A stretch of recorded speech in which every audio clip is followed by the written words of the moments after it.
A'udzubillahi minasyaitonirrajim. Bismillahirrahmanirrahim. Alhamdulillahirabbil alamin.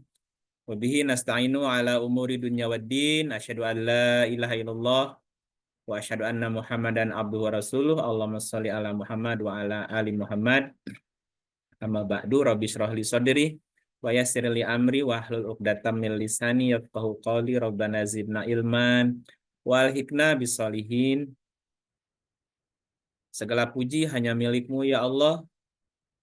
Engkaulah yang memulai segala sesuatu, yang terdahulu dan yang mengawalkan. Atas karunia-Mu yang agung dan kemurahan-Mu yang mulia, Engkau menjadi pintu harapan. Kami berlindung kepadamu dari bujukan iblis syaiton dan para pembantunya. Kami pun mengharap pertolongan-Mu dalam mengatasi hawa nafsu yang kerap mendorong kami berlaku jahat. Kepadamu kami memohon bimbingan agar aktivitas keseharian kami senantiasa mendekatkan diri kami kepadamu.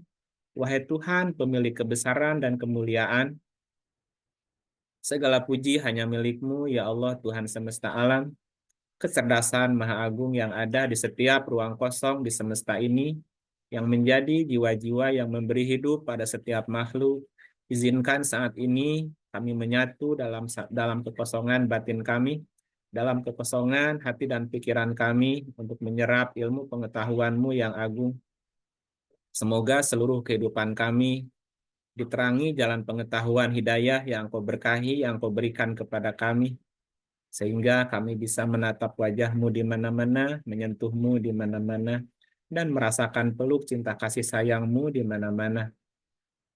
Kami ingin mengenal-Mu, kami ingin menerima wahyu sebagai sumber pengetahuan, yang membawa kami menemui-Mu yang sesungguhnya, yang sebesar-besarnya di semesta raya ini, yang mengisi segenap ruang kosong di kehidupan kami.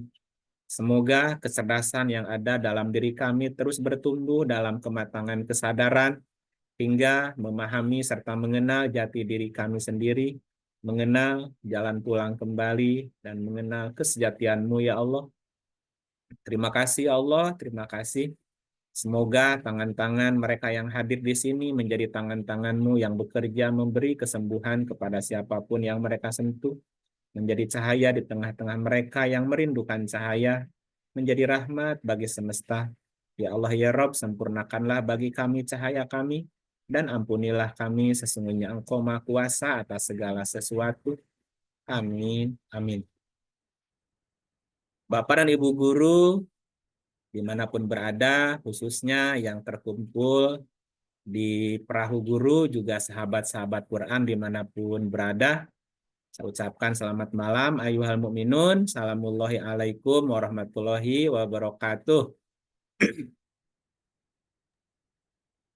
Semoga semuanya sehat, bahagia, dan berkelimpahan terus-menerus, semakin berkesadaran dan terus semakin sadar insya Allah. Malam ini kita akan melanjutkan poin yang keempat yang perlu diketahui dalam memanai Quran, yaitu mengenal bahasa Al-Quran. Ya, mengenal bahasa Al-Quran.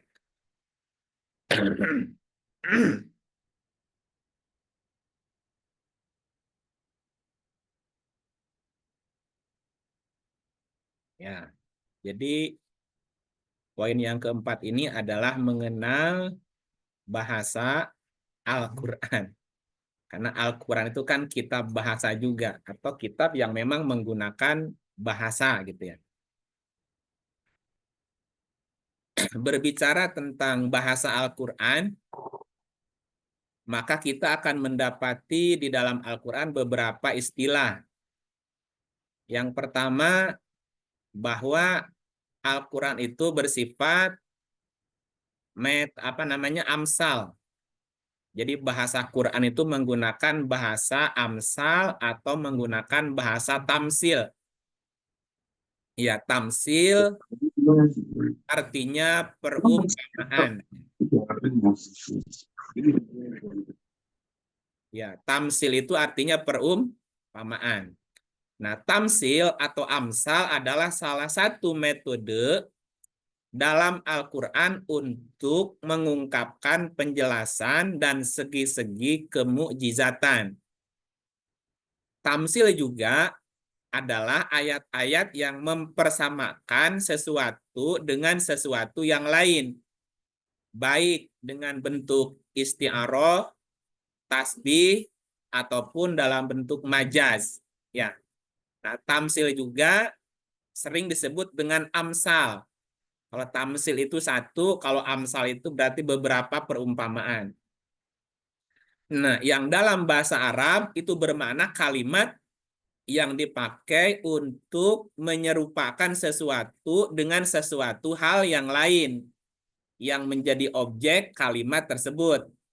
Ya, tamsil juga dapat diartikan sebagai suatu peribahasa. Peribahasa yang berupa kalimat kiasan yang sering menggunakan kata-kata ibarat. Nah, tujuan dari tamsil adalah untuk membandingkan suatu perkara atau sebuah hal. Seperti kita mengenal dalam bahasa Indonesia misalnya, tua, tua, keladi. Ya, tua, tua, keladi. Mas Fadil, apa tuh artinya tua, tua, keladi itu maksudnya apa tuh? Tua makin jadi, Ustaz. Nah, makin tua, makin jadi. Makin jadi. Nah, kalimat itu kalimat amsal, kalimat itu kalimat tamsil gitu. Tua-tua keladi. Makin tua, makin jadi gitu ya. Itu kan ungkapan gitu. Ada nggak contoh lain seperti kalimat ini? Bisa kasih contoh nggak? Dalam bahasa Indonesia misalnya. Oh, nanti aja mikirnya. Lanjut. Nah, berikutnya juga dalam Quran itu ada namanya metafora. Metafora itu dalam bahasa Qurannya majas. Ya, metafora adalah majas. Majas yang menggunakan analogi atau perumpamaan untuk membandingkan dua hal yang berbeda tanpa menggunakan kata-kata pembanding seperti Sunda. kata seperti atau menggunakan kata bagai. Kan gini, bagaikan punuk merindukan bulan. Itu kan ada kata-kata bagainya. Seperti apa istilah? Ada kata sepertinya kan gitu. Nah, metafora itu digunakan untuk menggambarkan sesuatu yang tampaknya melambangkan sesuatu yang lain atau untuk menyamarkan sesuatu yang lain. Nah, metafora juga sering ditemukan dalam karya sastra seperti sajak, puisi, prosa gitu. Nah, metafora itu kan dari bahasa Yunani ya. Nah, meta dan ferein artinya memindahkan. Nah, beberapa pakar menganggap metafora sebagai ratunya majas. Karena banyak jenis majas lainnya dapat dikelompokkan ke dalam jenis majas juga. Nah, metafora itu tidak bisa diartikan secara harfiah. Contoh misalnya, anak emas. Nah, anak emas itu kalimat metafora gitu. Apakah emas itu punya anak? Kan enggak. Jadi kalimat metafora tidak bisa diartikan secara harfiah. Anak emas itu, nah ini coba, anak emas itu apa maksudnya? Halo? Istimewa. Berarti sesuatu yang istimewa gitu. Nah, itu contohnya misalnya. Nah, berikutnya ada murodif dan juga ada mustarok dalam Quran itu. Jadi ada bahasa amsal, ada bahasa metafora, ada bahasa murodif atau mustarok. Apa murodif, apa mustarok? Murodif dalam bahasa Indonesia artinya sinonim. Sinonim pernah dengar ya? Nah, sinonim atau murodif yaitu kata-kata yang berbeda tapi memiliki makna yang sama atau mirip. Nah, mustarok itu dalam bahasa Indonesia namanya homonim. kata-kata yang memiliki lebih dari satu makna yang berbeda. Nah, dalam Quran itu ada muradif, ada mustarok, ada sinonim, juga ada homonim gitu ya. Nah, muradif dan mustarok atau sinonim dan homonim itu adalah salah satu cabang ilmu Al-Quran juga yang membahas seputar persoalan lafaz dan makna. Nah, dalam konteks penafsiran Quran, muradif dan mustarok itu merupakan salah satu bagian penting yang menjadi media penafsiran dan juga penemuan makna Al-Quran. Ya. Nah, yang keempat ada namanya mafhum mukhalafah. Ya, mafhum mukhalafah adalah penetapan hukum bagi yang tidak disebutkan oleh nas berlawanan dengan yang disebutkan. Atau bahasa lainnya mafhum mukhalafah itu pengertian kebalikan dari pengertian lafaz yang diucapkan gitu. Jadi lafadznya positif tapi maknanya negatif. Itu namanya mafhum mukhalafah. Berikutnya bahasa Quran itu berpasangan. Maksudnya ayatnya itu selalu berpasangan. Ada ayat ufuk, ada ayat diri. Nah, juga yang tidak luput atau nggak boleh luput adalah bahasa Quran itu bersifat kodifikasi atau sandi. Sandi itu atau kode ya. Jadi dalam Quran itu banyak kode-kode yang harus dipecahkan. Oke, nah sekarang kita akan lihat satu per satu.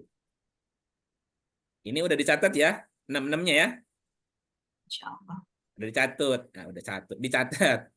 Jadi bahasa Quran itu menggunakan bahasa amsal, kemudian menggunakan bahasa metafora atau majas, ada muradif dan mustarok, sinonim dan homonim, ada mafhum mukhalafah. Mafhum mukhalafah itu makna pengertian kebalikan dari pengertian lafal yang diucapkan. Nah, kemudian bahasa Quran itu selalu berpasangan maknanya dan juga bersifat sandi atau kode yang mesti dipisah. Ini nanti ada sekitar 10. Ini baru 5 dulu ya. Nah, mudah-mudahan keuber nih. Nah, sekarang coba kita kasih contoh satu.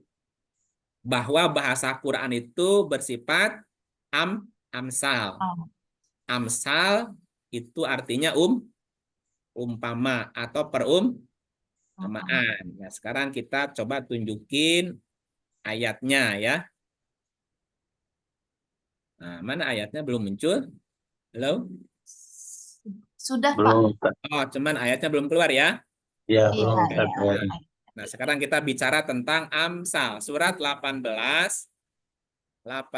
ayatnya 54. 18:54. Ya, silahkan digantian ya. Baik, Bapak Ibu.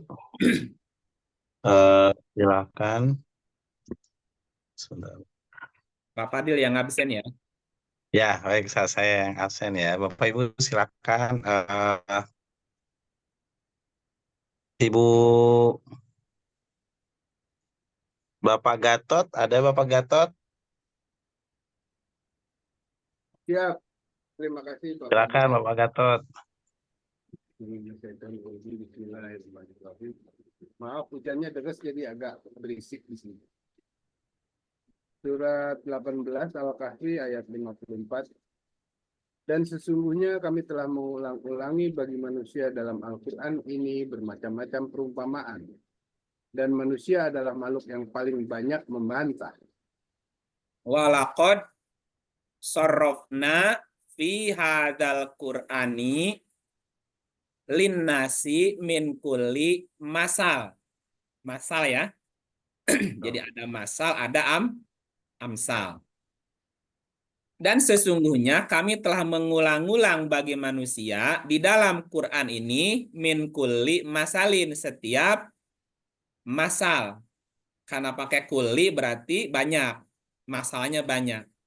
Dan manusia adalah makhluk yang paling banyak membantah. Nah, masal atau amsal artinya menyerupakan, menggambarkan, memainkan, peribahasa, persamaan, menjelaskan atau memperjelas. Nah, amsal atau masal atau tamsil itu dibuat oleh Allah agar manusia berpikir. Ya, Allah membuat amsal itu agar manusia berpikir. Coba lihat 5921. 921. Surat 59 ayatnya 21. Kalau sekiranya kami menurunkan Al-Quran ini kepada sebuah gunung, pasti kamu akan melihatnya tunduk terpecah belah disebabkan takut kepada Allah. Dan perumpamaan-perumpamaan itu kami buat untuk manusia supaya mereka berpikir. Nah, watil kal amsalu nadribuha linasi la'allahum yatafakkarun. Dan Allah membuat amsal itu untuk manusia. Dan perumpamaan-perumpamaan itu kami buat. Dan kami buat amsal itu bagi manusia supaya mereka berpikir. Nah, jadi amsal dibuat agar manusia Saya berpikir. Ya, contoh amsal tadi dalam bahasa Indonesia apa tadi? Perumpamaan, peribahasa. Perumpamaan. Tadi contoh apa? Tua-tua. Keladi. Tua-tua keladi. Nah, tua-tua keladi itu adalah amsal. Ya, kalimat yang menggambarkan sesuatu. Nah, supaya manusia mikir. Bagaikan pungup merindukan bulan. Ya, itu kan juga amsal perumpamaan agar manusia nih berpikir nih.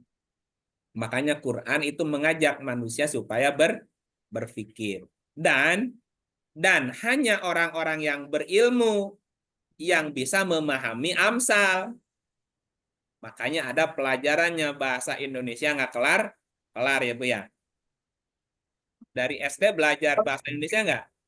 Ya. Ya, Ustaz. Belajar, Belajar SMA? Belajar. Belajar. belajar, Kuliah masih belajar nggak bahasa Indonesia? Masih. masih. Tapi kenapa nggak pinter-pinter? Ya itulah. Nah, karena dalam bahasa Indonesia pun kan banyak amsal itu kan. Banyak perumpamaan itu kalimat yang mesti dipahami. Nggak ada rotan, akar pun. Jadi. Itu kan bahasa amsal gitu. Agar manusia mikir gitu. Kita lihat apa tadi? Bahwa hanya orang yang berilmu yang bisa memahami amsal Amsal. itu. Oke, lihat ayatnya 29:43. 29:43. Oke, 29:43. Silakan ganti, Mas Fadil, siapa? Oke, silakan Ibu. Ada Ibu nggak ya di sini ya? Bu Tias ada Ibu Tias. Oh, hadir Ibu Tias. Ya, salam. Ya, Assalamualaikum. Enggak Ibu, silakan. Bismillahirrahmanirrahim. Dan perumpamaan ini kami buatkan untuk manusia, dan tiada yang memahaminya kecuali orang-orang yang berilmu. Betul ya, ayatnya gitu ya. Watil kal amsalu, amsal nih.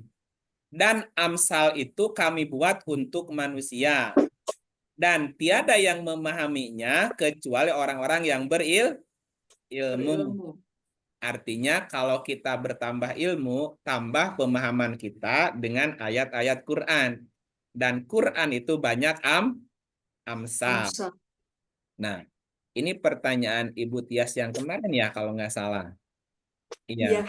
Karena kan gini, bahwa memang untuk bisa memahami makna Quran itu bertahap Bu ya. Ya. Bertahap dari yang apa namanya kalimat yang tegas, jelas sampai yang metafora tadi gitu. Ya. Makanya memaknai Quran itu yang langkah awal kan membaca terjemahan. Ya. Nah, ketika kita membaca terjemahkan pemahaman kita tekstual, betul nggak Bu ya? Betul. Nah, itu langkah awal. Tapi berikutnya kita mesti ngerti bahwa Quran itu adalah amsal Amsal. atau apa tadi Perumpamaan. Nah, ini kan udah mulai dalam sebetulnya. Kayak gini, ada dalam peribahasa bahasa Sunda itu ada istilah cikaracak ninggang batu, laun-laun jadi legok gitu kan. Iya. Itu kan sebetulnya mau bercerita bukan cerita itu sebetulnya sih. Tua-tua keladi bukan lagi apa bukan lagi mau cerita bunga keladi kan atau pohon keladi kan sebetulnya gitu. Tapi untuk menunjuk sesuatu. Nah, dalam proses belajarnya ya tua-tua keladi ya keladi yang udah tua gitu maksudnya. Itu bukan itu maknanya. Makanya semakin kita belajar akan semakin dalam kita bisa memaknai Quran gitu. Oh, ternyata Quran itu amsal gitu. Ternyata Quran itu bahasanya perumpamaan gitu ya. Ibarat Makanya gitu. ya, Ustaz ya. Iya, Ibarat. ibarat lah gitu ya, perumpamaan. Ya. Karena tadi ayatnya bahwa kami ulang-ulang dalam Quran itu amsal. Dan tidak ada yang memahami amsal kecuali orang yang berilmu. Berilmu. Ya artinya kita mesti tiap hari nambah ilmu kan gitu. Jangan jangan kalah start sama anak-anak kita gitu. Nah, Belajar tetapi sepanjang hayat. iya belajar seumur hidup kan gitu.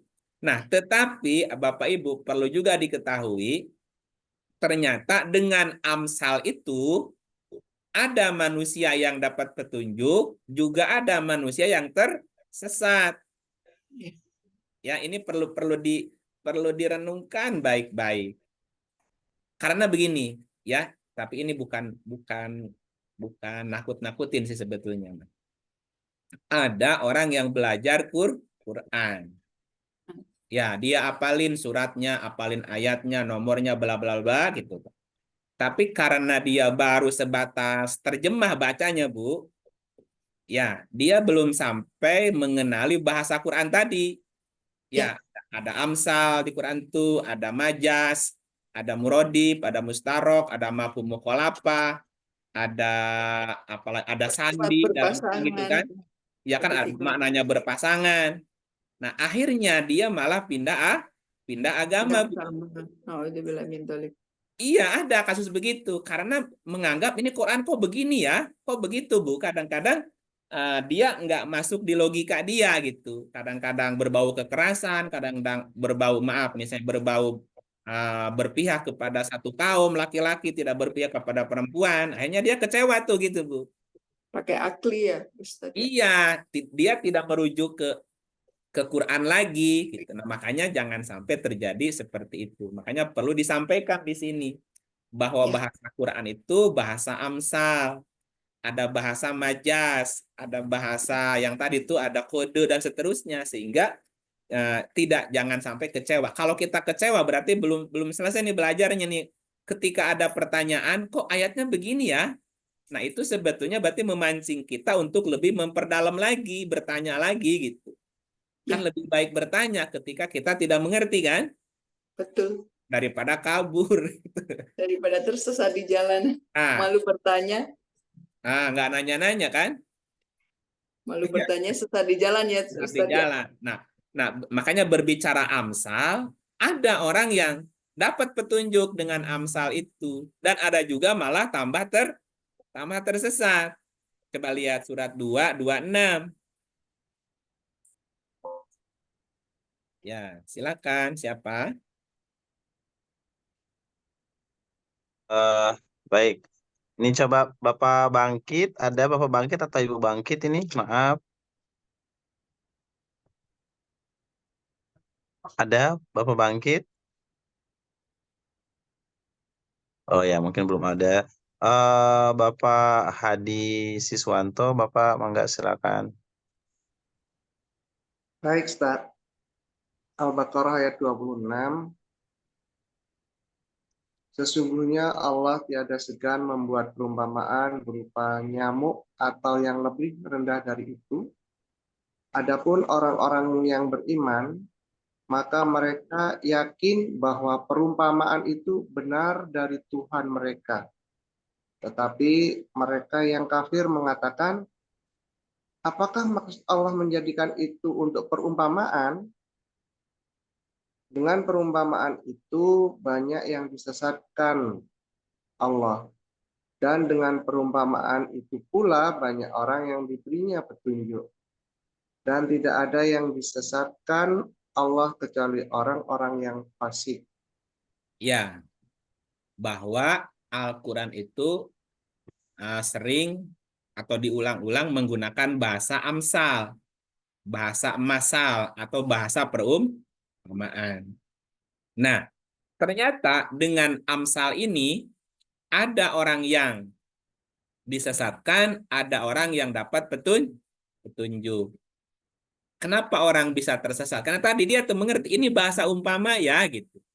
Ini tuh bahasa perumpamaan, bukan sebenarnya gitu. Nah, ketika kita membaca teks ayat Quran itu tekstual tadi, kita tidak melihatnya sebagai amsal, sebagai perumpamaan, maka tadi banyak orang yang, bukan banyak sih, ada beberapa orang yang hanya kecewa tuh, jadi lari tuh. Gitu kan, jadi murtad. Itu kan jadi karena kesalahpahaman sebetulnya. Dia tidak bertanya gitu. Mengapa dia tidak bertanya atas ketidakpahamannya tadi gitu.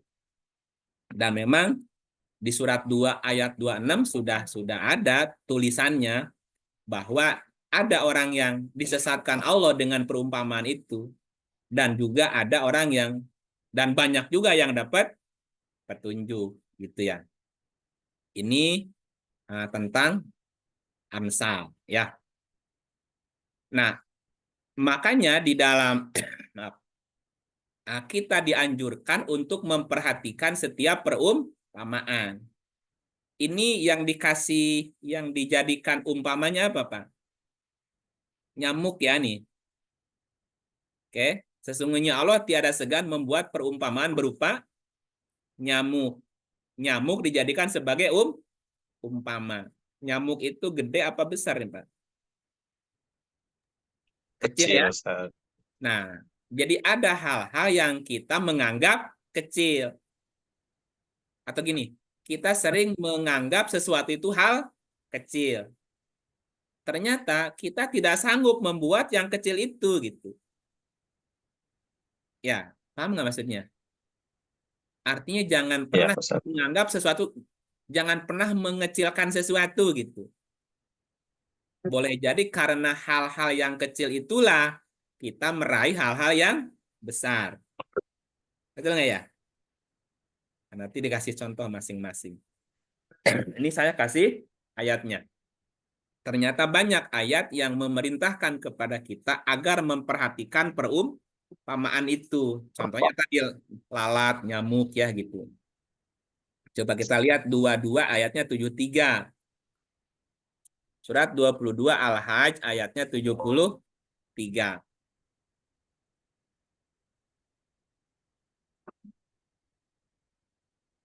Halo?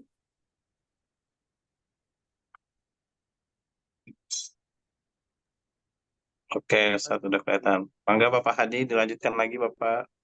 Baik. Hai manusia, telah dibuat perumpamaan, maka dengarkanlah olehmu perumpamaan itu. Sesungguhnya segala yang kamu seru selain Allah, sekali-sekali tidak dapat menciptakan seekor lalat pun, walaupun mereka bersatu menciptakannya. Dan jika lalat itu merampas sesuatu dari mereka, tiadalah mereka dapat merebutnya kembali dari lalat itu. Amat lemahlah yang menyembah, dan amat lemah pula lah yang disembah. Nah, ini contoh perumpamaan gitu. Ya ayuhan nasu duriba mathalun, mathal. Hai manusia, telah dibuat perumpamaan. Maka dengarkanlah olehmu perumpamaan itu. Sesungguhnya segala yang kamu seru selain Allah sekali-kali tidak dapat menciptakan seekor lalat pun. Lalat itu kan dianggap makhluk yang kecil, makhluk yang kotor, nggak berguna ya. Nah, gambarannya gini. Ada orang yang menyembah selain Allah. Ya, yang disembah selain Allah itu coba diminta bikin bikin makhluk seperti lalat yang dianggap lemah lah gitu. Walaupun mereka bersatu menciptakannya, nggak bisa kan? Makanya istilahnya ini ayatnya, dan jika lalat itu merampas sesuatu dari mereka, maka tiadalah mereka dapat merebutnya kembali. Kalau makanan sudah ditemplokin lalat, terus lalatnya bertelur, mau nggak makan? Enggak, Ustaz. Nggak mau. Artinya kita melawan makhluk yang kecil pun nggak sanggup gitu. Amat lemah yang menyembah dan amat lemah yang disembah. Jadi lalat dijadikan sebagai perumpamaan makhluk yang kecil, yang lemah, yang dianggap tidak berguna, tetapi kita tidak sanggup membuat makhluk yang dianggap kecil itu gitu. Nah, ini contoh. Contoh dalam Quran itu banyak perumpamaan. Misal gini, misal perumpamaan manusia seperti tembikar misalnya. Ini kan diumpamakan 55:14. Ini contohnya ya. 55:14.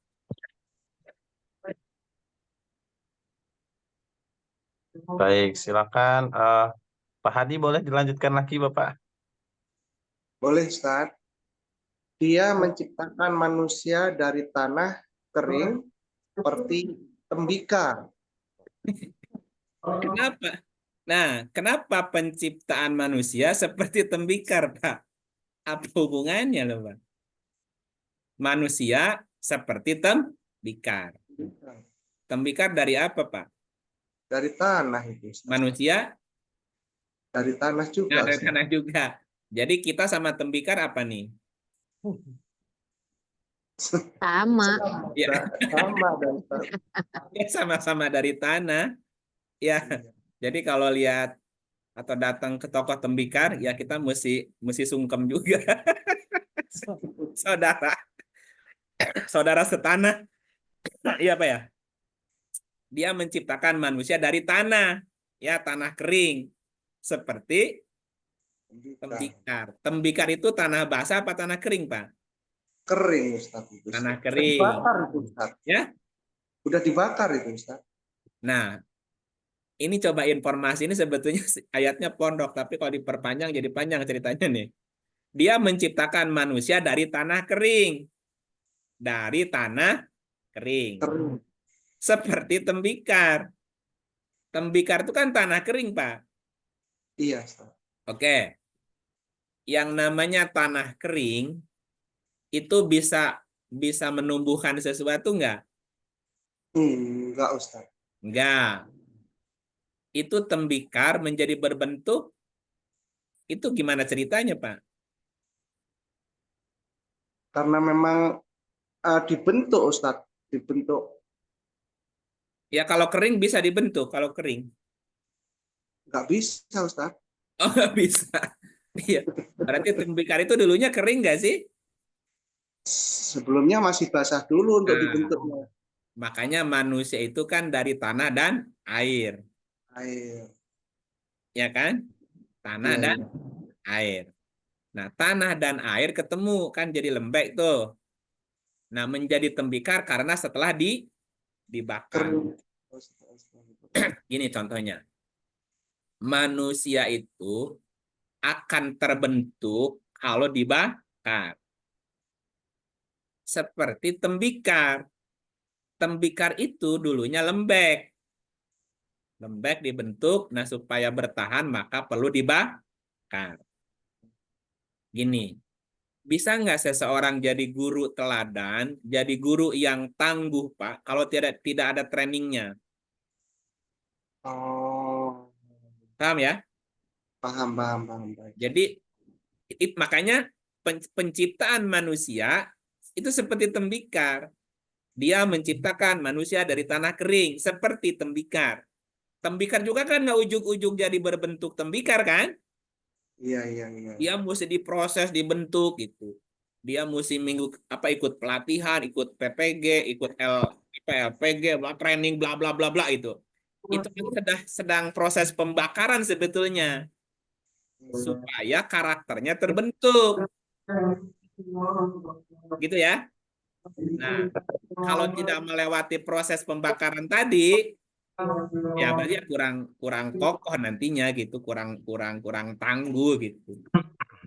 Makanya seperti ini kan perumpamaan aja sebetulnya. Nah, ya contoh perumpamaan lain. Ya, contohnya apa? Nah ini agak rumit, ini agak rumit nih contohnya. Ya 24, 35. Ini agak rumit nih. Contohnya agak gejelimet nih.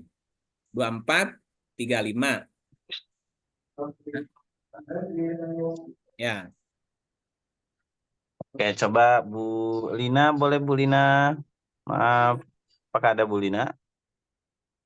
Siap, ada Kang. Mangga Bu. Ya. Auzubillahiminasyaitonirrajim. Surat An-Nur ayat ke-35. Allah pemberi cahaya kepada langit dan bumi. Perumpamaan cahaya Allah adalah seperti sebuah lubang yang tak tembus, yang di dalamnya ada pelita besar.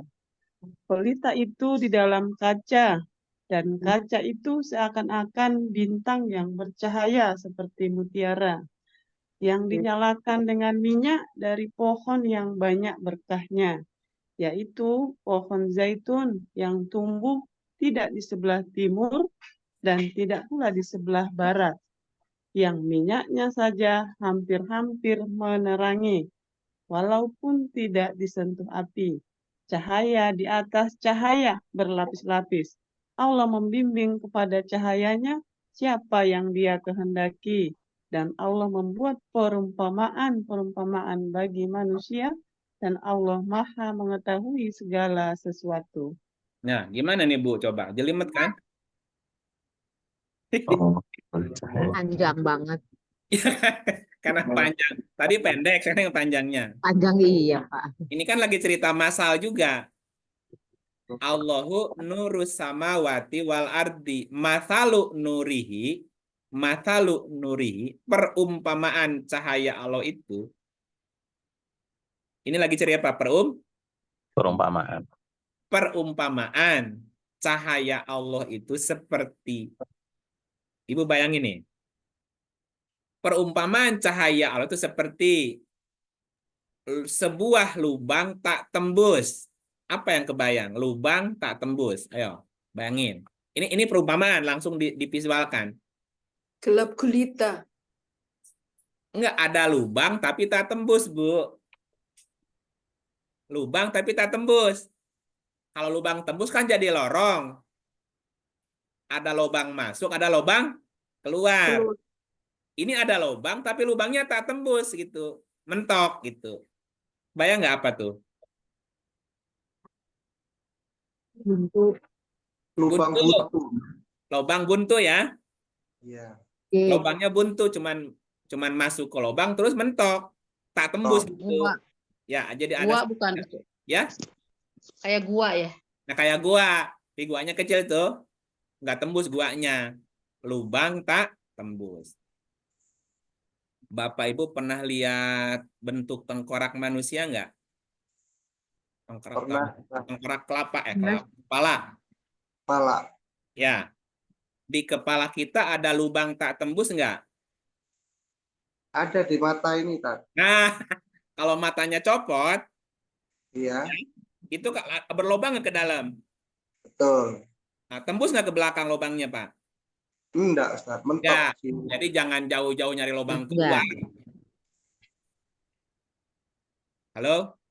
Iya, Ustaz. Di Ya, dalam Pak. diri kita juga ada lubang, tapi lubang itu tak tembus. Makanya mata bisa diam di dalam kan? Iya. Kenapa? Karena ini berlubang nih, tapi tak tembus lubangnya.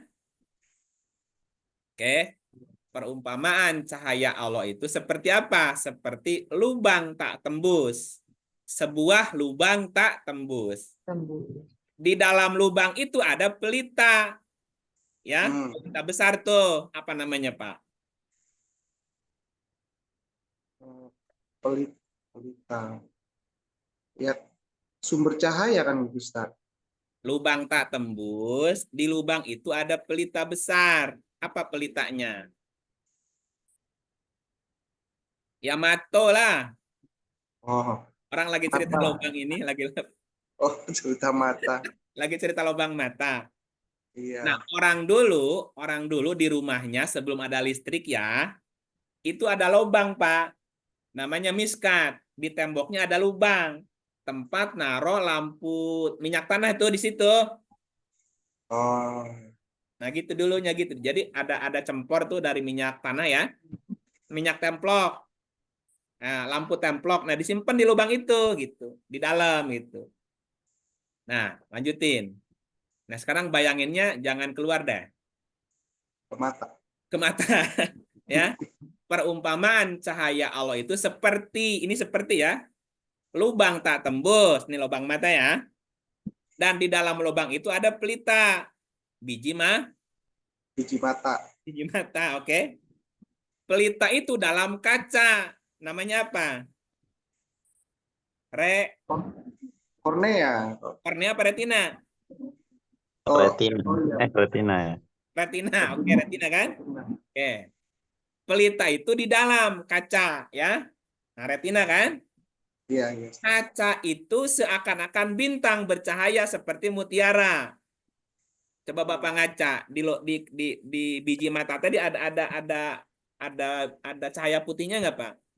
Iya, ada Oke. tak? Ya, seperti mutiara berkilau kan?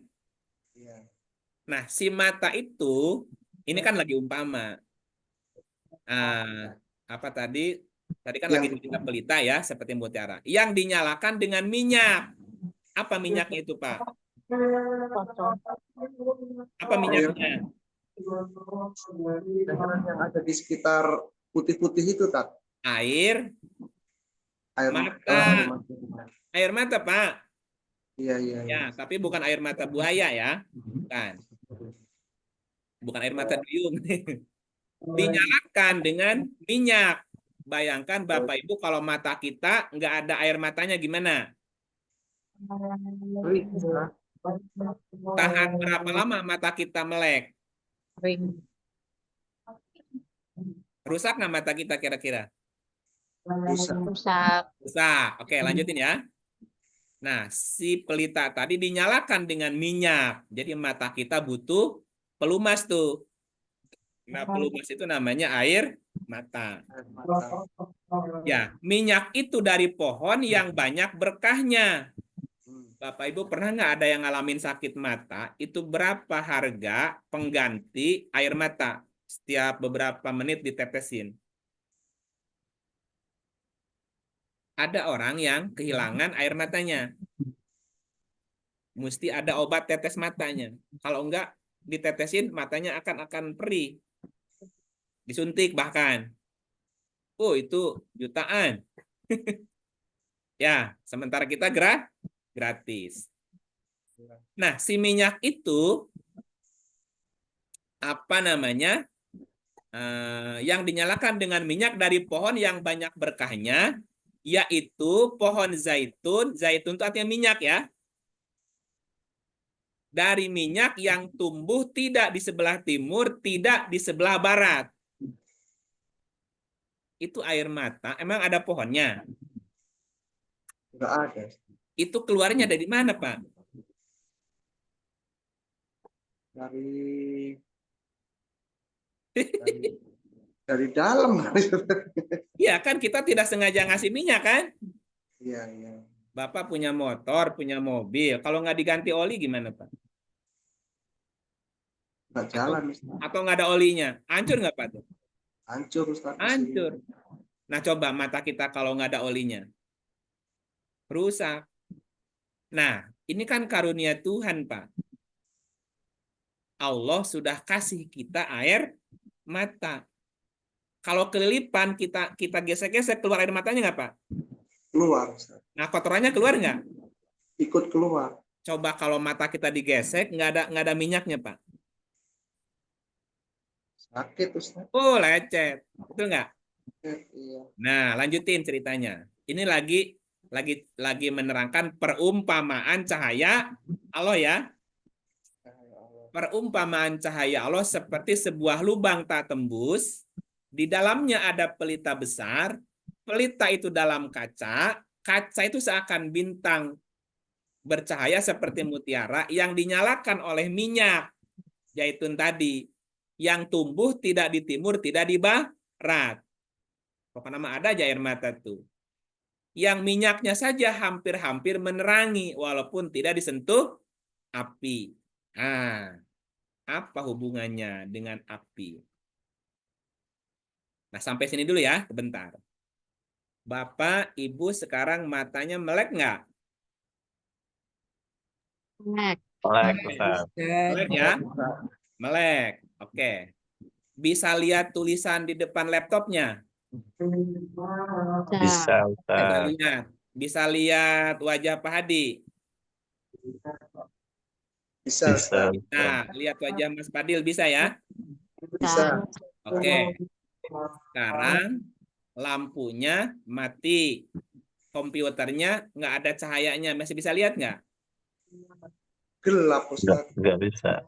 Oke.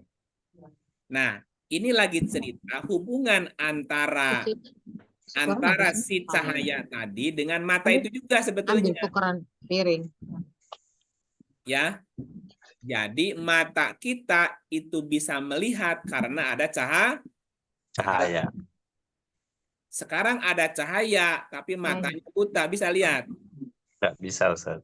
Oke. Jadi apa hubungan antara mata dengan cahaya?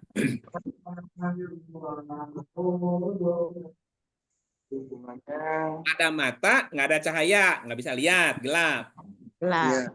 Ada cahaya, matanya merem, nggak bisa lihat juga.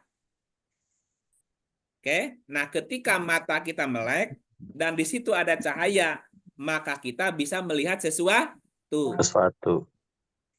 Bapak, Ibu sekarang di rumahnya ada lampu nggak? Ada. Ada. Coba lampunya ditatap terus-menerus. Gimana rasanya? Silau. Silau. Sakit nggak? Sakit, Ustaz. Sakit, Ustaz. Sakit. Makanya jangan pernah melihat sumber cahaya itu.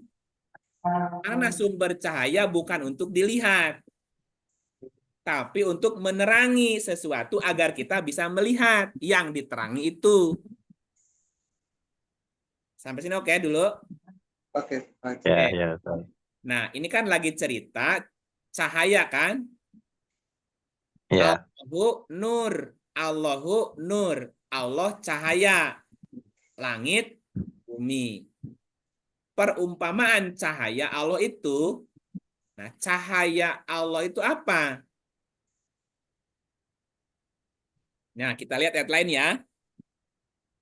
Ayat lain, surat 5 ayatnya 16. 15, sorry. Ya, baik. Coba Ibu Ine, ada Ibu Ine Rahayu? Ada Mas Fadil. Mangga, Ibu. Bismillahirrahmanirrahim. Terima di kasih mana? Ustadz. Ibu ini tinggal di mana? Perkenalkan, saya di Bandung Ustadz. Oh, orang Bandung, Wilujeng, Mangga. Sumun. Iya, perkenalkan saya warga baru dan terima kasih nih Bu Ranti sudah mengundang saya di pertemuan ini. Alhamdulillah. Bismillahirrahmanirrahim. Surat 5 Al-Maidah ayat 15.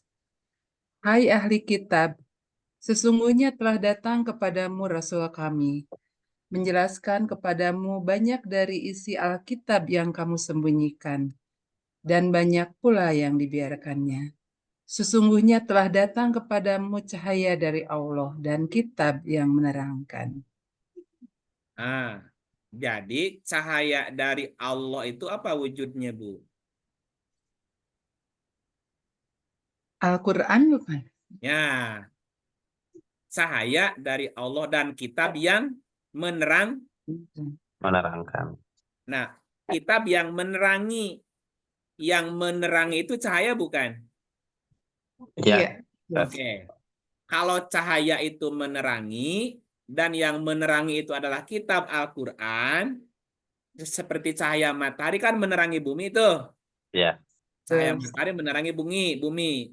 Karena bumi ini diterangi cahaya, maka apa yang ada di bumi bisa terlihat oleh orang yang punya mata. Dan matanya Melihat. melihat, Berfungsi dengan melek. baik. Kalau merem kan nggak kelihatan. Iya. Oke. Jika cahaya Allah itu adalah kitab yang menerangkan. Nah, mata yang melihat objeknya apa, Bu? Apa coba? Mata yang melihat objek. Ini kan perumpamaan. Cahaya Allah itu adalah kitab. Kitab yang menerangkan. Ini cahayanya udah ada nih. Yang bisa melihat objek yang diterangi cahaya kan mata yang melihat tuh. Betul. Nah, mata yang melihatnya itu apa tuh? Dalam diri kita. Mata yang melihat. Akal. Makanya gunakan akal sehat untuk melihat sesuatu setelah diterangi Quran. Oh ya.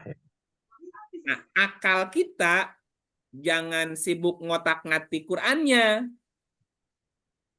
Tapi lihat yang diterangi atau yang diterangkan dalam Quran itu. Qurannya. Seperti mata melihat objek yang ada di bumi ini. Kan jadi indah tuh. Ya, apalagi pagi-pagi naik ke Gunung Bromo tuh ya. Naiknya gak malam kan gelap tuh, nggak kelihatan. Sampai terbit matahari kan. Maka nampaklah pemandangan indah kan. Setelah diterangi oleh sinar matahari. Jangan tatap mataharinya, matanya sakit. Tapi lihat apa yang diterangi oleh matahari tadi. Oh, gunungnya indah, ada pemandangan kayak gitu. Nah, Allah memberikan kepada kita akal sehat untuk bisa menyaksikan, melihat berbagai macam keindahan. Karena ada cahaya. Kitab Quran tadi yang menerangi tadi. Oh, ternyata Quran cerita ini, cerita itu, cerita itu, cerita itu. Nah, kadang-kadang ada orang yang kelewatan tuh. Menatap mataharinya, ya rusaklah matanya. Atau mengotak-atik Qurannya, bukan yang diterangkan dalam Qurannya. Tapi ini perlu proses berpikir ya. Nah, ini kan lagi cerita perumpamaan. Surat 24:35 tadi, ya Allah pemberi cahaya langit bumi. Perumpamaan cahaya Allah itu seperti sebuah lubang tak tembus, di dalamnya ada pelita besar. Pelita itu dalam kaca, seakan-akan bintang bercahaya seperti mutiara, dan dinyalakan oleh minyak, yang pohonnya diberkahi tidak tumbuh di timur di barat gitu. Itu kan menerangkan mata kita sebetulnya. Bahwa mata kita diciptakan untuk melihat sesuatu. Mata bisa melihat sesuatu kalau ada cahaya. Kita bisa membaca buku nih karena ada cahaya. Jadi jadi gunakan mata untuk membaca objek setelah diterangin cahaya gitu. Kan jadi manfaat ya daripada melototin cahayanya. Nah, berikutnya apa? Cahaya di atas, cahaya berlapis-lapis. Maknanya apa, Bapak Ibu? Bahwa di atas langit ada langit. Di atas pengetahuan ada pengetahuan. Itulah sebabnya kita tidak boleh berhenti belajar. Termasuk belajar memaknai Quran. Memaknai Quran dari mulai pendekatan ibaroh pakai terjemah, naik menjadi pendekatan isyarah, pendekatan akar kata, nanti pendekatan latifah pakai rasa, lalu pendekatan hakikoh secara holistik universal tuh semuanya. Dan itu melibatkan semua unsur. Makanya cahaya di atas cahaya. Kalau kita tidak mampu melihat cahaya, apalagi sumber cahayanya. Nah, perintahnya bukan melihat cahayanya, tapi melihat objek yang diterangi oleh cahaya itu. Allah membimbing kepada cahayanya. Membimbing kepada cahayanya. Bukan kepada dianya kan, tapi kepada cahayanya. Siapa yang dia kehendaki. Dan Allah membuat perumpamaan bagi manusia. Jadi ini adalah sebuah umpama. Ya, tadi udah perumpamaan manusia seperti tembikar. Perumpamaan cahaya Allah seperti lubang tak tembus tadi seperti miskal, ya. Ada lagi Allah memberikan perumpamaan orang-orang yang berinfak. Coba lihat ayatnya. Surat 2, 261.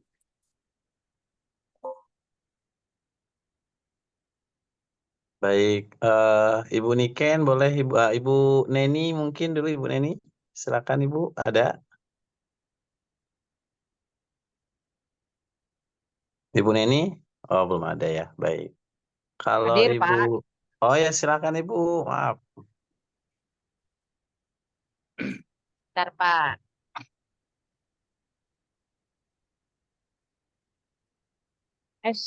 Masih muter-muter. Bismillahirrahmanirrahim. Perumpamaan nafkah yang dikeluarkan oleh orang-orang yang menafkahkan hartanya di jalan Allah adalah serupa dengan sebutir benih yang menumbuhkan 7 bulir pada tiap-tiap bulir, 100 biji. Allah melipat gandakan ganjaran bagi siapa yang Dia kehendaki. Dan Allah Maha Luas karunia-Nya, lagi Maha mengetahui. Ini kan juga cerita masal kan, perumpamaan. Perumpamaan orang yang berinfak di jalan Allah. Mathalul ladzina yunfikuna amwalahum fi sabilillah. Perumpamaan nafkah yang dikeluarkan oleh orang yang menafkahkan hartanya di jalan Allah. Serupa atau seperti ini perumpamaan nih. Ya misalnya gini. Pak. Ibu Neni di SDN mana nih? Menteng 3, Pak. Menteng Jakarta ya?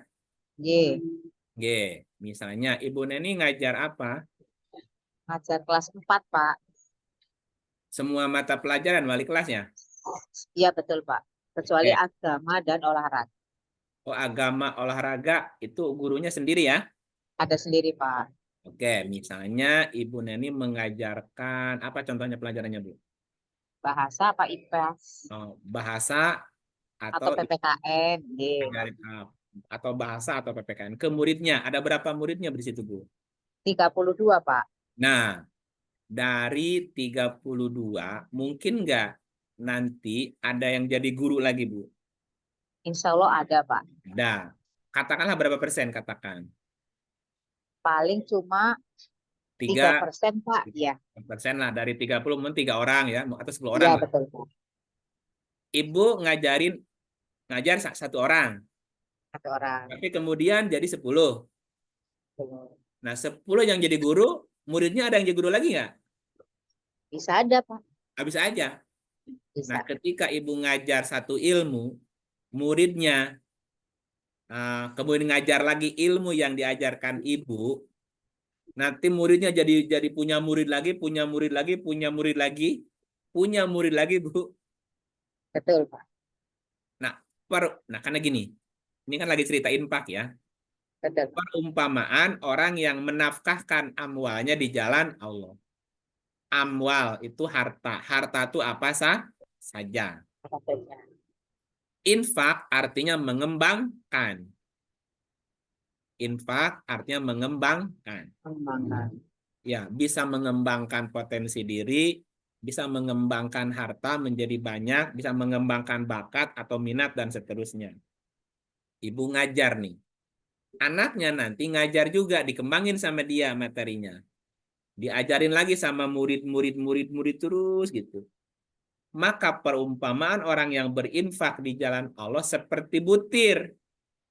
Ibu 1 butir. Nanti ada muridnya 10, jadi bibitnya tuh. Masing-masing 10 punya murid lagi, punya 10. Dari yang 10 punya murid lagi 10 terus jadi berapa tuh ke bawahnya, Bu? Jadi banyak ya, Pak. Jadi banyak. Itu yang kemudian disebut sebagai jariah, amal yang tidak putus. Kan ada 3 amal yang tidak akan putus ya. Iya, Pak. Sedekah, jariah, ilmu yang manfaat dan doa anak yang soleh. yang soleh. Ibu guru dapat yang mana poinnya? Poin yang Ilmu 2 kan? bermanfaat. Nah, gitu. Makanya menjadi seorang guru itu sebenarnya tugas mulia Amin. karena pahalanya tidak akan berhenti. Berhenti. Ya, Bu ya? Iya, Pak. Amin. Ya, jadi semangat Ibu Bapak guru, semangat ya. Semangat, Pak. Ya, walaupun kadang-kadang sertifikasinya dirapel ya, nggak apa-apa. Kadang-kadang dipotong juga nggak apa-apa. Kita mah ikhlas aja. Ya, Pak. Walaupun Nah, ngedumel. jadi infak di jalan Allah seperti ini perumpamaan satu butir menumbuhkan 7 bulir. Ya, Tiap bulir 100 biji. Jadi 700. 700. Allah melipat gandakan ganjaran bagi siapa yang dia kehendaki. Kehendaki. Ibu Neni ngajar tahun berapa? Dari tahun 1988, Pak. Waduh, benar Bu, nggak salah. Betul, Pak. 88 sampai sekarang masih ngajar. Masih, Pak. Jadi udah berapa tahun tuh ngajar Ibu? Hampir 37-an ya, Pak. 37. Oke, setiap tahun murid berapa, Bu? Satu angkatan. Kalian aja berapa murid yang udah lulus, Bu? Banyak berkelas 32 kali gitu ya, Pak. Ya 32 aja kali per tahun kan? Iya. Berapa, Bu? Aduh, 30 banyak. kali 30 900 ya? Ya, Lebih ya, banyak. Lebih, Pak. lebih.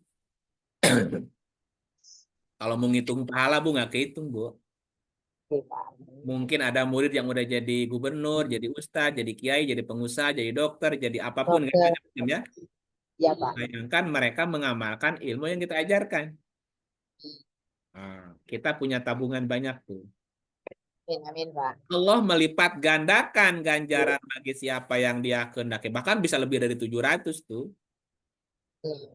Ya, sekali lagi tadi saya bilang, jadi guru itu ini tugas mulia, Bu. Iya, Karena betul, ikut Pak. mencerdaskan kehidupan bangsa gitu. Ya, dari sekian mungkin ada yang sukses lah berapa gitu. Tapi kan itu andil kita gitu. Betul. Nah, ini Allah ngasih perumpamaan bahwa orang yang mengembangkan bakat, minat dan seterusnya kalau dikembangin nih nanti menelurkan lagi orang yang berbakat nanti menelurkan itu begitu. Itu nanti akan seperti MLM kan? Wah, gitu. Entah berapa nanti orang yang mengirim apa namanya royalti tanda petik ya royalti ke atasnya. Iya, Pak. Ini juga masal perumpamaan. Dan dalam Quran tuh banyak banget perumpamaan, Bu. Contoh lain,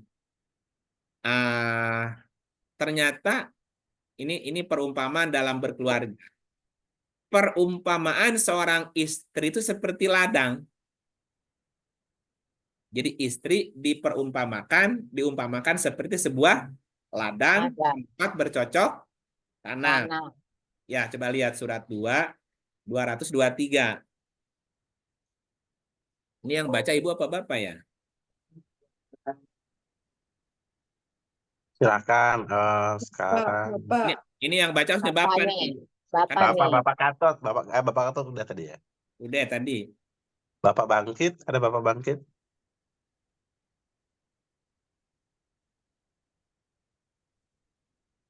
Oke, Bapak Bangkitnya belum ada. Kita ganti Bapak Untung. Nah, Untung Pak Untung sedang di rumah sakit, dia hanya mendengarkan saja. Oh ya, baik. Nanti didoakan saja. Beruntung sekali ya. Iya. Tapi menyimak. Iya. Oke, baik. Makasih Bapak. Bapak Bangkit belum ada ya? Ada Pak Hadi tadi udah ya? Pak Hadi udah. Bapak Gatot, ada Bapak Gatot? Ya, Bapak Gatot lagi nggak apa-apa. Ya. Ya, Pak Fadil. Surat Al-Baqarah ayat 223. Istri-istrimu adalah seperti tanah tempat kamu bercocok tanam, maka datangilah tanah tempat bercocok tanammu itu sebagaimana saja kamu kehendaki. Dan kerjakanlah amal yang baik untuk dirimu. Dan bertakwalah kepada Allah dan ketahuilah bahwa kamu kelak akan menemuinya. Dan berilah kabar gembira orang-orang yang beriman. Oke, jika istri itu seperti ladang tempat bercocok tanam, Pak, ini petaninya siapa? Saya. Bapak-bapak. Suami. Suaminya. Oke, Ya, suami. ya ini berarti mesti bicaranya ilmu pertanian. Petani yang baik, ini petani yang baik ya. Sebelum dia bercocok tanam, itu tanah sebaiknya diapain dulu, Pak? Diolah, Cangkul. dibajak.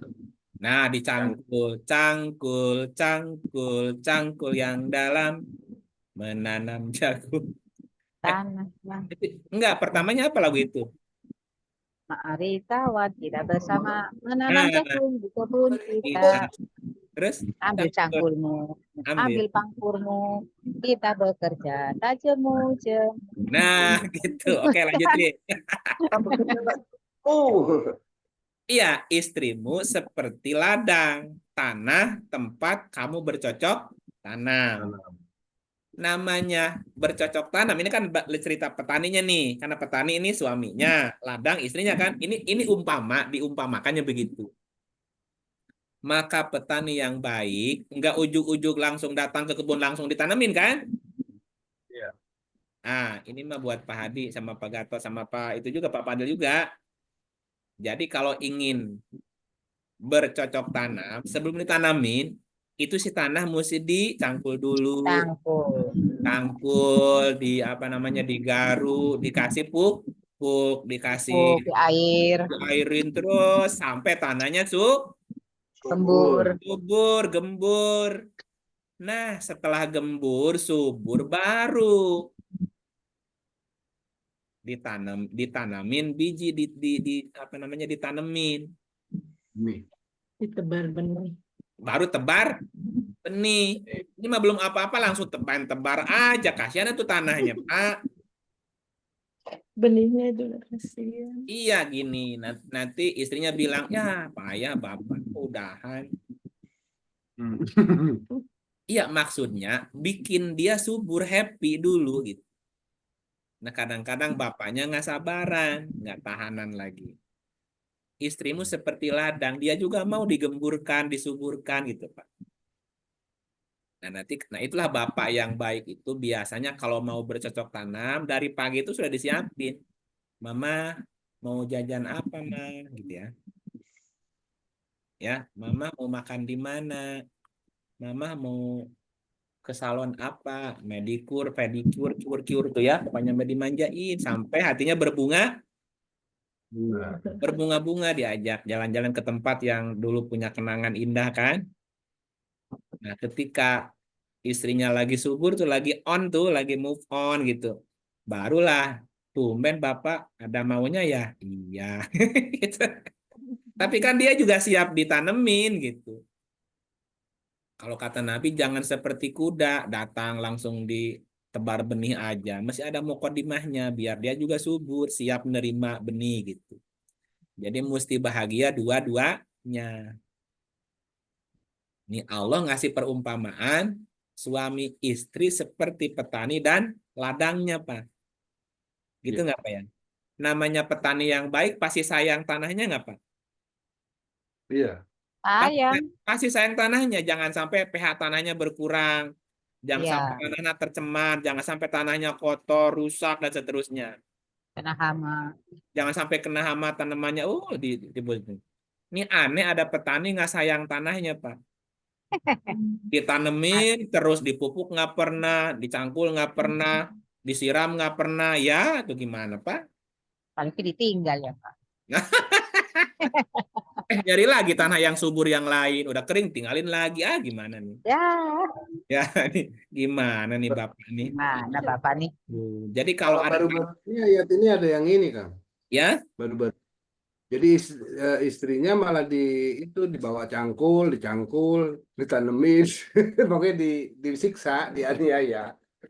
ya tapi Kalau kan dia baca ayat ini, dicangkul itu berarti tanah diolah kan supaya ya betul. Jadi kalau ada tanah ladang itu rusak, bukan salah tanahnya, berarti petaninya kurang Kurang telaten. Open. telaten ngerawatnya gitu, Pak. Ada suami ingin istrinya tampil cantik, tapi nggak dikasih duit. Itu gimana Kasih pupuk mempertahankan organik, kecewaan? Ustaz. Ya, Merana. Iya. ya tuh gimana ya? Ya mesti dimodalin biar cantik ya. Iya, Pak. Atuh. Pak Gatot gimana, sayang istrinya tidak nih? Harus bilang sayang, Ya, harus bilang sayang. Ada di aku sebelah bilang soalnya. sayang. Kalau enggak dicekek. Jam 9 katanya kan. Hah? Jam 9. Jawabannya besok jam 9. Oh, besok jam 9. Kenapa besok?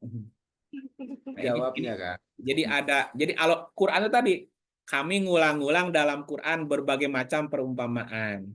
Perumpamaan nyamuk, perumpamaan penciptaan manusia, penciptaan cahaya Allah, perumpamaan seorang istri, perumpamaan orang yang ria, perumpamaan orang yang beriman. Oh, umpama ini banyak umpamanya sampai pagi ngecalar nih. Ya, saya mengidentifikasi nggak kurang dari 50 kali ada ya. Banyak banget perumpamaan ini. Oh, banyak, Pak. Ya, makanya tadi bahasa Quran itu bahasa perumpamaan. Mama. Ya, amsal atau tamsil.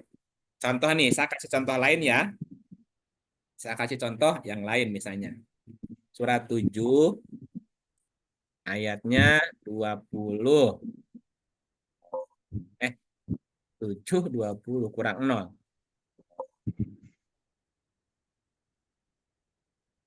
Maka saya Maaf, bentar 22 yang ada auratnya dia mah. Oh, ini ya. Oke, benar.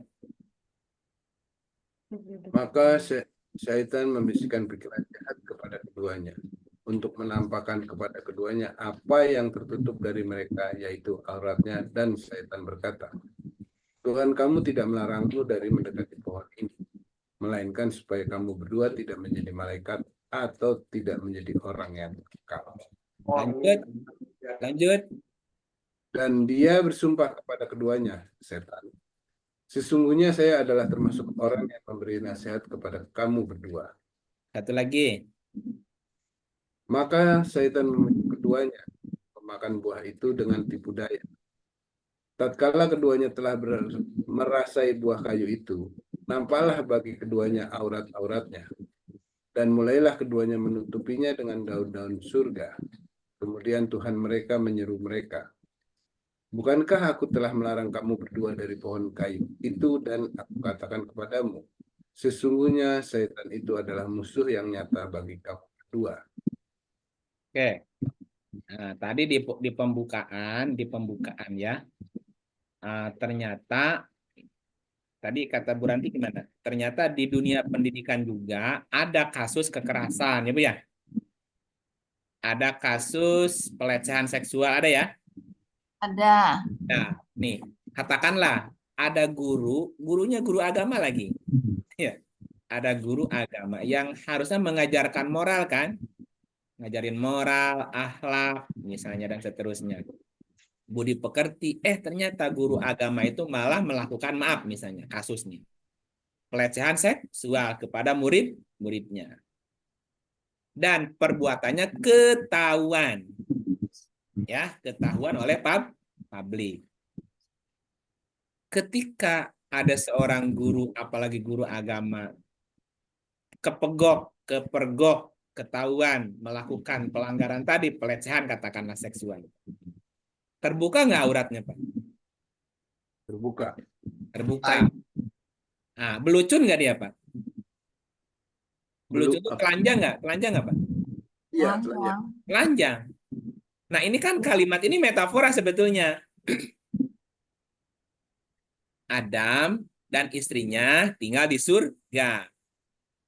Allah bilang, kamu jangan mendekati pohon ini. Nanti kamu zolim. Setan datang membujuk. Sebenarnya Tuhan tidak melarangmu memakan buah pohon itu.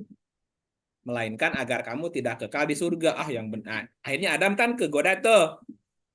Dan Adam kemudian malah bukan hanya mendekati tapi memakan buah pohon itu.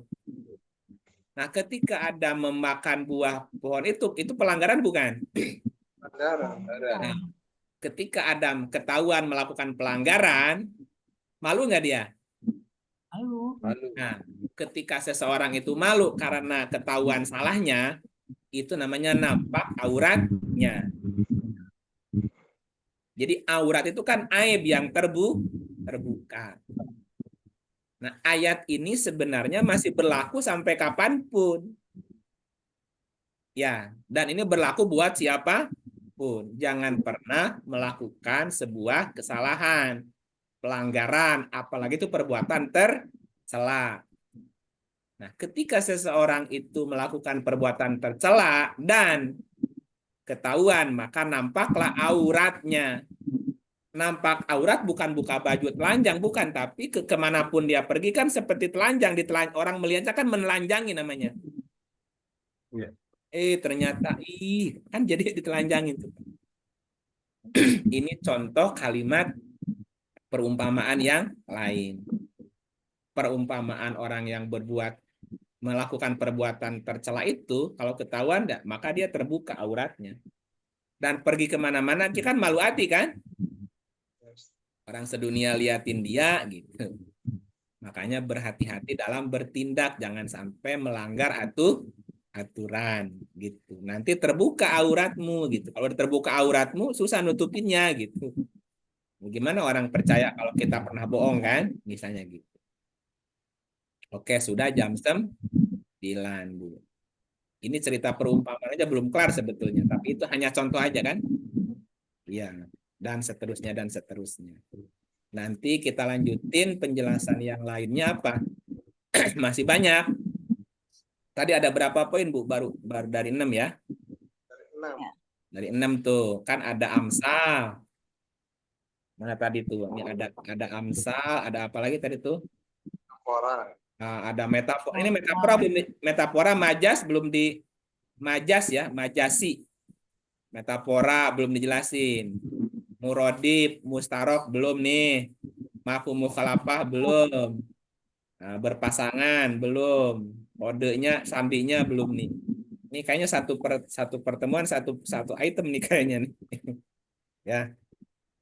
Nah, begitu sementara Bapak Ibu ya bahwa Quran itu menggunakan atau mengulang-ulang bahasa perumpamaan atau amsal atau tamsil atau masal ya. Nah, dengan amsal itu ada orang yang disesatkan, juga banyak yang dapat petunjuk. Dan hanya orang yang berakal, yang berilmu, yang bisa mengambil hikmah atau yang bisa memahami itu amsal gitu. Diambil pelajarannya tadi, tua keladi. Itu kan bahasa masal, Bu, bahasa amsal. Makin tua, makin jadi gitu. Nah, tadi perumpamaan cahaya Allah begini. Perumpamaan orang berinfak begini. Perumpamaan istri seperti ini. Perumpamaan orang ria itu banyak, setiap perilaku ada perumpamaannya gitu. Nah, cuman kan perlu waktu aja, nanti silakan Bapak Ibu. Atau nanti saya kirim apa namanya tulisannya ya. Di Ya, grup boleh. ya. Yang amsal ini ya nanti dikirim ya. Di Ya, grup, ya, boleh. Terima kasih. di grup Perahu Guru nanti saya kirimkan ya, punya tulisannya ya. Nah, contohnya gitu. Baik. Sementara ini yang bisa kita sampaikan karena waktu sudah jam 9, saya kembalikan ke Mas Fadil, monggo.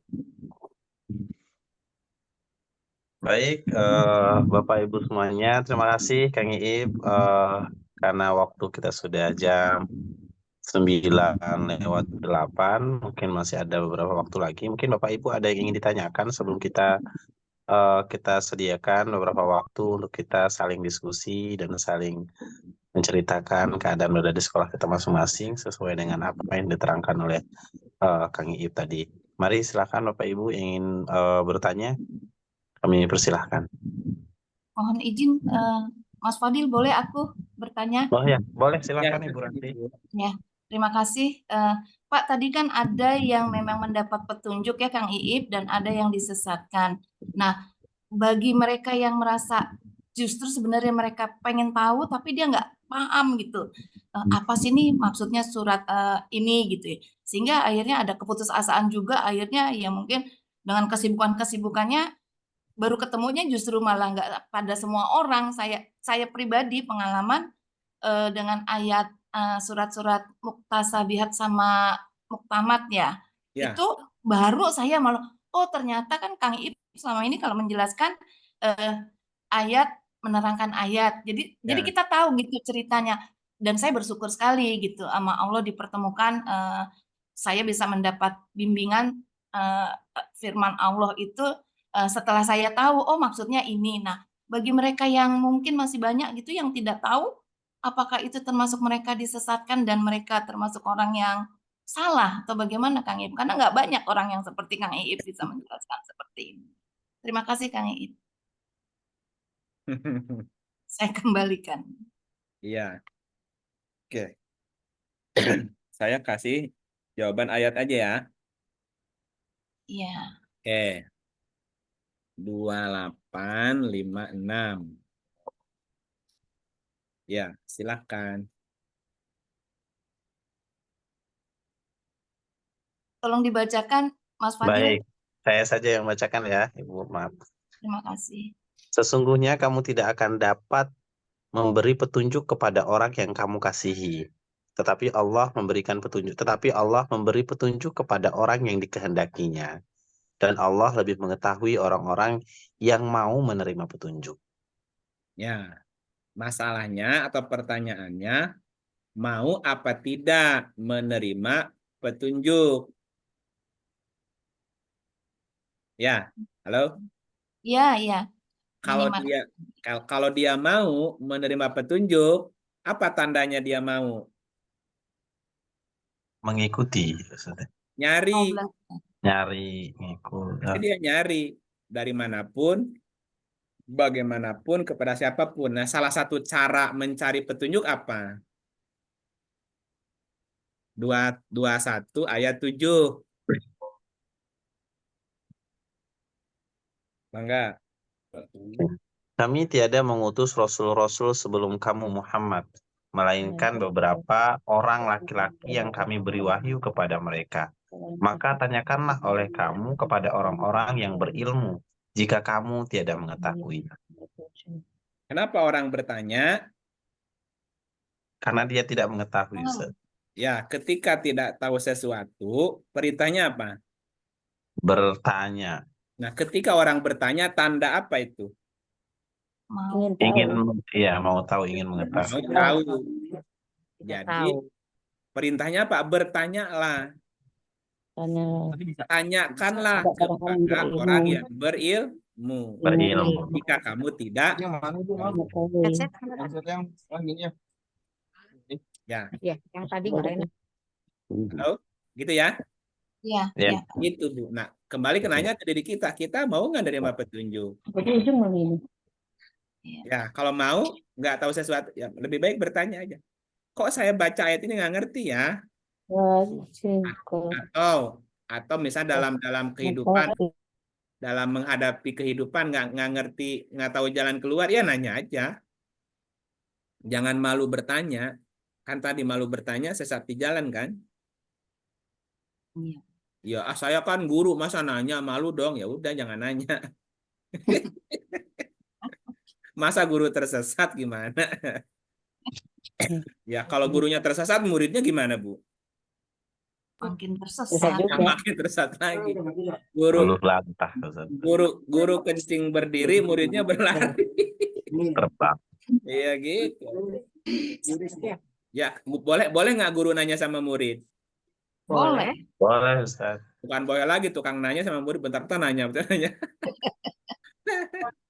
Itu bukan nanya, nguji. Gitu, Bu. Ya, terima kasih. Karena prinsipnya tiap orang juga diperjalankan, Bu. Ada yang belum. Ini, orang tuh awalnya tidak tahu. Dari tidak tahu, ada yang cari tahu. Ada yang nggak mau tahu. Ada yang sok tahu. Sok tahu. Ya kan? Kan tadi ayatnya dibaca kemarin. Manusia lahir tidak tahu apa-apa kan? Iya. Jadi awalnya kita ini nggak tahu apa-apa. Nah, dari tidak tahu apa-apa, ada orang yang mau tahu, mau cari tahu. Ada yang nggak mau tahu. Ya, ada yang sok tahu. Yang mana yang bagus, Bu? Mau cari tahu. Yang cari tahu kan? Nah, Iya. setelah tahu, ada yang malin. Ada yang cukup tahu aja. Ada yang cari tahu untuk cari pembenaran atau cari pembandingan. Hanya sekedar pengetahuan. Kan beda lagi nanti ada tahap berikutnya tuh. Ya, itu mah nanti bertahap lah. Dari tidak tahu menjadi tahu. Sudah tahu jadi paham. Udah paham dikerjain. Udah kerjain disampaikan. Cari tahu lagi kan itu ya. Iya. Nah, ada orang yang stagnan. Sudah tidak tahu ya udah tidak tahu aja. Nggak mau cari tahu. Nggak mau tahu lagi. Repotnya udah nggak tahu, nggak mau tahu, nggak cari tahu, so tahu. Wah, udah bahaya nih. Ya kan? Gitu, Bu. Ya, Ibu Tia, raise hand tuh. Baik, terima kasih Ustadz atas jawabannya dari Ibu Ranti tadi. Ada Bu Tias, silakan Ibu, ada yang ingin ditanyakan, mangga Ibu. Iya, alhamdulillah. Terima kasih. Ini pengajian malam ini pengajian ilmu tingkat tinggi nih Ustadz. Karena kenyataannya orang-orang apalagi zaman sekarang itu diomongin belak-belakan apa adanya terus terang tanpa amsal pun nggak paham. Apalagi kalau dengan amsal tambah jauh lagi. Tambah jauh lagi, betul. Betul, Ustaz. Nah, kira-kira kiatnya apa ya, Ustaz, kalau untuk saya pribadi dan mungkin teman-teman yang menyimak pengajian malam ini, untuk bisa mengasah rasa, mengasah hati, supaya lebih halus, lebih paham bahwa Allah itu begitu indahnya berbahasa, sehingga menegur pun dengan keindahan amsal dan tamsil tadi itu, Ustaz. Iya. Apa yang harus kita lakukan? Ya, nah, nanti di poin berikutnya setelah ini, di sini ada yang guru ngaji, ada guru agama, guru apa lagi? Ngajarin Quran, guru TPA misalnya. Oke, jadi gini. Ketika kita membaca Al-Quran, maka dianjurkan kita belajar ilmu tajwid, betul nggak? Tajwid. Tajwid ya? Ya, Pak. Tajwid itu dari kata jawada, yujawwidu tajwidan. Artinya membaguskan, memperindah. Jadi membaca Quran itu harus indah. Indah. Oke. Nah, nanti diterangkan di Quran bahwa tanda-tanda Quran itu atau ayat Quran itu ada dua. Ada ayat di ufuk, ada ayat di dalam diri. Nah, dalam kehidupan sehari-hari kita kan tidak mungkin lepas dari dua ayat itu tadi. Kita tidak mungkin lepas dari orang sekitar, dari alam sekitar, dan termasuk diri kita sendiri. Maka bacalah Al-Quran itu menggunakan tajwid. Oke. Nah, di dalam ilmu tajwid ada hukum nun, mati, dan tanwin. Betul ya, Bu ya?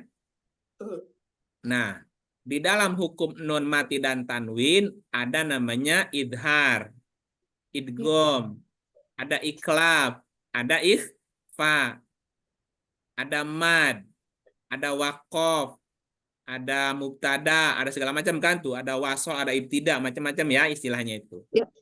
Maka kita wajib menggunakan tajwid ketika membaca Quran. Nah, sekarang Qurannya siapa? Ada Quran ufuk, ada Quran diri. Orang lain, makhluk lain di luar kita itu namanya ayat ufuk, ya Bu ya.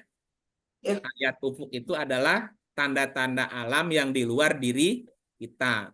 Termasuk keluarga kita, murid kita, tetangga kita, teman kita, alam sekitar kita, itu namanya ayat ufuk. Nah, menghadapi manusia lain, termasuk menghadapi diri sendiri ya, pada dasarnya, itu gunakanlah tajwid. Nah, dalam ilmu tajwid ada izhar, Bu. Izhar artinya jelas. Ya. Nah, ada orang yang nggak bisa pakai amsal, Bu. Iya, Ada betul. orang yang nggak bisa pakai metafora. Bicara dengan orang itu mesti jelas, mesti tegas, nggak boleh ada perumpamaan, nanti salah tafsir. Nah, pertanyaannya, kapan kita harus berlaku izhar? Iya, Betul nggak, Bu ya? betul. Nah, tetapi juga kadang-kadang selain harus izhar, ada juga harus idgham. Iya. Dengung, samar. Bukan, idgham itu artinya masuk, Bu. Iya. Misal gini, kalau tadi kan tegas itu kepada orang yang tadi. Kalau bicara dengan orang ini nggak bisa pakai bahasa perumpamaan. Mesti tegas, jangan bolak-balik, jangan ngelewor ke sana kemarin, kemana ngalor ngidul, nggak bisa. Kalau A bilang A, B bilang B. Kalau tidak boleh, tidak boleh. Udah, jangan ada tafsir lain. Ya. Nah, ada orang yang mesti diperlakukan seperti itu. Berarti itu namanya menggunakan prinsip izhar namanya, Bu. Nah, kadang-kadang kita menghadapi orang lain harus idgham. Idgham itu masuk ke ranah dia, bukan mencampuri urusan dia. Contoh, misalnya kita berhadapan dengan seseorang yang karakternya katakan anak-anak, katakan Bu, anak-anak kan. Kita berbicara dengan anak-anak, Bu. Anak-anak yang harus memahami kita, apa kita yang mesti memahami mereka, Bu? Kita yang memahami mereka. Nah, contohnya gini, misalnya satu ketika anak kita atau murid kita nggak mau sekolah. Udah seminggu kok nggak masuk sekolah ya. Kita misalnya, apa tuh namanya kalau datang ke rumah tuh, Bu, istilahnya? Kunjungan ke rumah tuh? Home visit. Home visit. Home visit. Ditanya, anak ini kenapa nggak mau sekolah ya? Atau ibunya nanya ke anaknya. Anaknya mogok sekolah, Bu. Apakah dimarahin atau ditunjuk-tunjuk? Diajak bicara. Nah, maka si orang tua, si guru harus idgham, Bu. Masuk ke alam dia. Ya. Jangan bicara sambil berdiri. Ya seperti teman. Ya. Dan bahasa kita bahasa anak-anak. Ngomong-ngomong, kamu kenapa sih nggak mau sekolah gitu? Jadi bahasanya bahasa anak-anak aja. Kita turun tuh. Pokoknya mau nggak sekolah. Tetap harus sampai ketemu tuh alasannya. Ya. Habis gurunya galak. Nah, ketemu satu. Iya. Faktornya bukan faktor dari internal tapi eksternal. Habis gitu teman-teman aku jahat-jahat, bla bla. Kan keluar tuh. Ya. Oh, gitu. Ya, masalahnya kan keungkap tuh bahasa anak-anaknya. Iya sih, ibu juga dulu pernah males sekolah.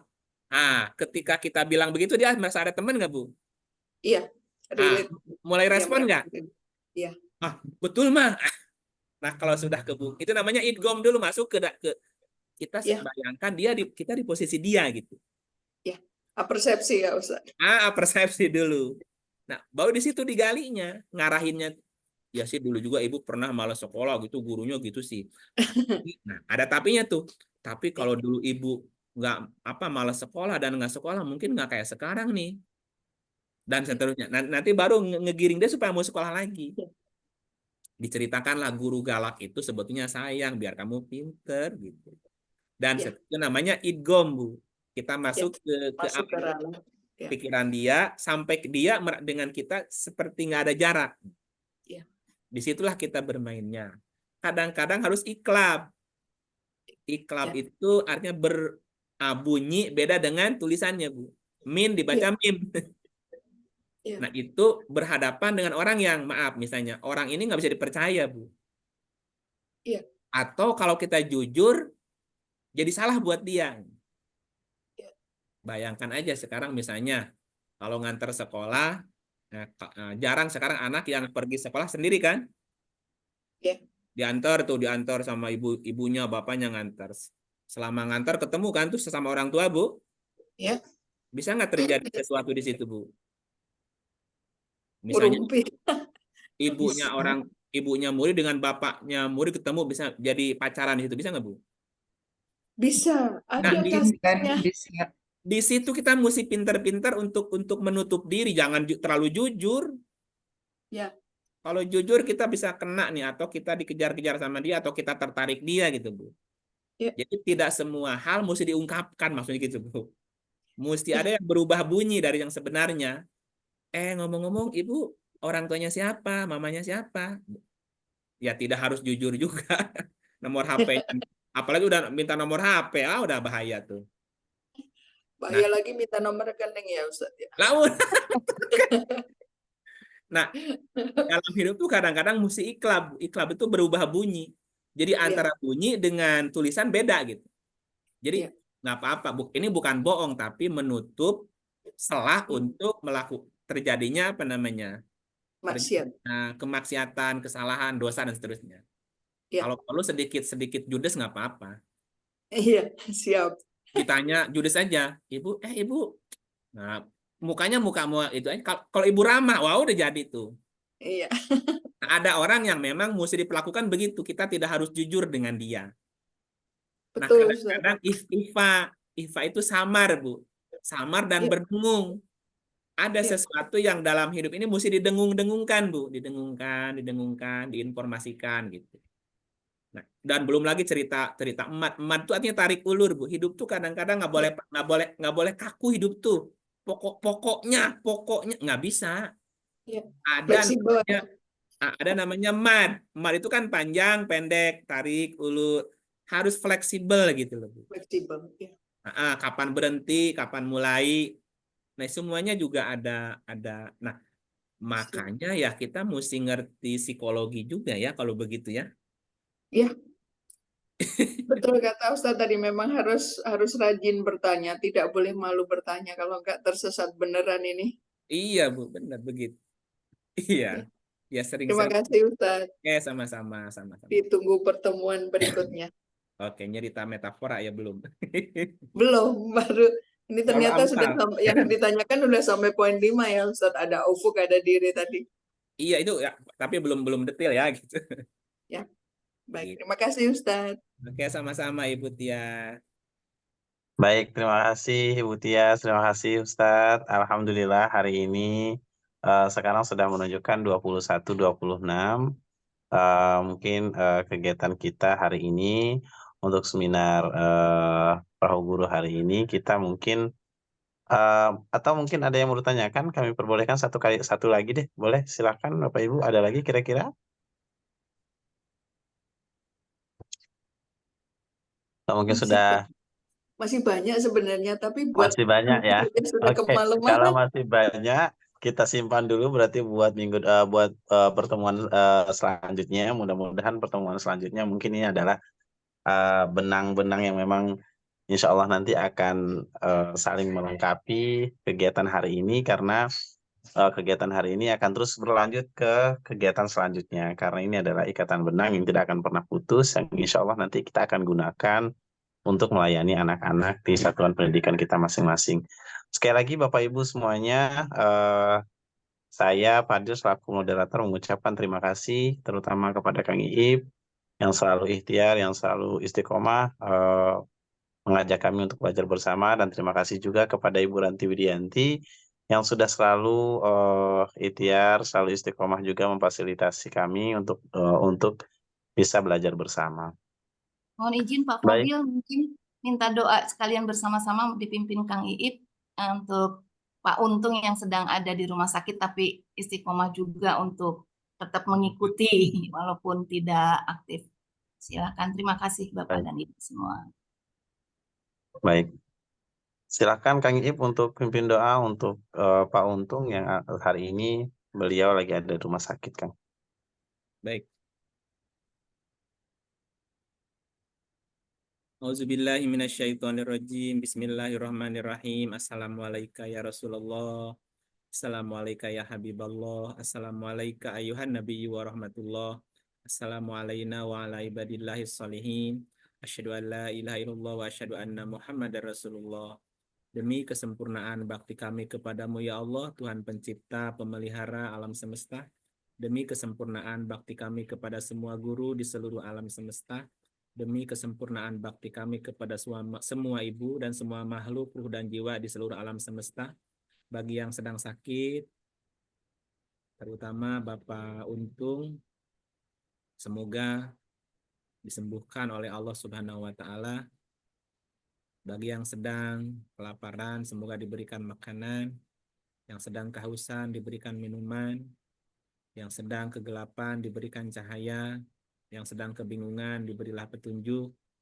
Yang rindu pulang ke alam pencerahan, kembali kepada Tuhan, semoga diberikan jalan. Al-hadiniyah walakuliniyatin solihatin. Al-Fatihah. Auzubillahi minasyaitonirrajim. Bismillahirrahmanirrahim. Alhamdulillahirabbil alamin. Arrahmanirrahim. Maliki yaumiddin. Iyyaka na'budu wa iyyaka nasta'in. Ihdinas siratal mustaqim.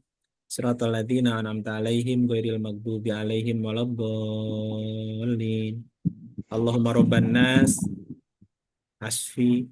Allahumma rabban nasi adhibil ba'sya isfi anta syafi.